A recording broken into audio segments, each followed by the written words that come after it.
Hey everyone, and welcome to this new video. In this video, I would like to take a closer look at the products from the company Linkind together with you right after the intro. For attendee and enjoy. I have GU lamps all over the studio as well as in the apartment.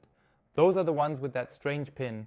And that is not so easy for smart home lamps because there aren't many of them available and they are mostly a bit more expensive.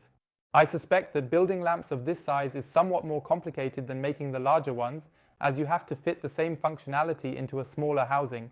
For this reason, I am constantly on the lookout for new lamps and have actually had to switch now, as my beloved IKEA lamps have given up the ghost. Not all of them, because I really have a lot. I estimated about 16 pieces. However, in the office here, 2 out of 3 have given up the ghost, and I thought it would be a good time to try something new. IKEA lamps have always been my recommendation for everyone, as they are relatively inexpensive, can be quickly picked up from an IKEA, and can even be used if you don't have a smart home yet. So, you simply get the Zigbee bulbs, use them normally with a light switch, and if you ever feel like switching to smart home, you just get any Zigbee hub.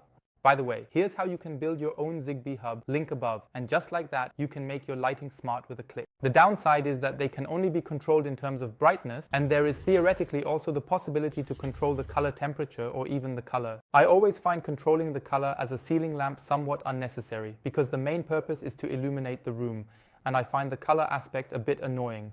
For colored accents, I would recommend secondary lighting, such as table lamps or LED strips. However, what can actually be quite practical is controlling the color temperature. Philips Hue even has an extension for this now. The lamps can change their light color depending on the time of day, which can not only alter productivity but also enhance overall comfort. Home Assistant can also do the same, at least indirectly. If you would like to see a video about this, feel free to mention it in the comments. And it would certainly be quite practical to have lamps that can do just that. That's why I chose the products from Linkind. While these are currently not very well available in the GU variant, they are actually already available on Amazon in the E, which is the standard lamp socket, and are almost unbeatable in price, being able to compete with the beloved Philips Hue lamps. So the brightness, at least in the white spectrum, is relatively identical to that of the Philips Hue lamp. The colored lamps from Linkind are slightly darker than those from Philips Hue, but they have a somewhat better color reproduction. I have been using the lamps for about a week now, and I must say that I personally find it quite pleasant to change the color temperature, and therefore I would say that these lamps are actually worth it. Right now, it is actually not so easy to just walk into IKEA and pick up lamps.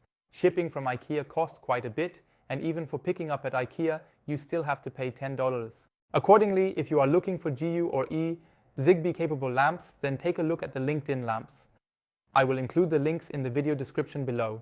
And that should be it for this video. I hope you enjoyed it and maybe even found it helpful. If so, please show me with a rating, and if you have any questions, feel free to leave them in the comments. We'll see each other again next week on Wednesday at the same time. Until then, take care and goodbye.